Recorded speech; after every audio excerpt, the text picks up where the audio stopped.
അടുത്ത സീസണിലും എതിരാളികൾക്ക് വില്ലനായിട്ട് നമ്മുടെ സ്വന്തം നവോച്ച സിംഗ് ബ്ലാസ്റ്റേഴ്സിൻ്റെ ലെഫ്റ്റ് ബാക്കിൽ തുടരും ഗൈസ്. ISL ട്രാൻസ്ഫർ മാർക്കറ്റ് പറയുന്ന റിപ്പോർട്ടുകൾ അനുസരിച്ച് നവോച്ച സിംഗ് പെർമനൻ്റ് ആയിട്ട് ബ്ലാസ്റ്റേഴ്സിൽ സൈൻ ചെയ്തിട്ടുണ്ട്. കഴിഞ്ഞ സീസണിൽ ലോണിൽ മുംബൈയിൽ നിന്ന് വന്ന പ്ലെയറാണ്.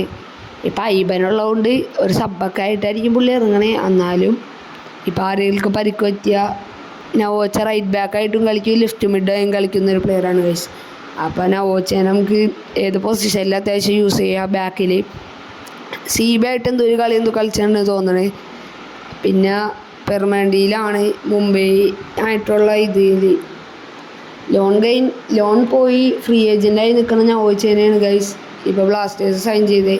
ISL ട്രാൻസ്ഫർ മാർക്കറ്റാണ് ഇപ്പോൾ റിപ്പോർട്ട് ചെയ്തത്.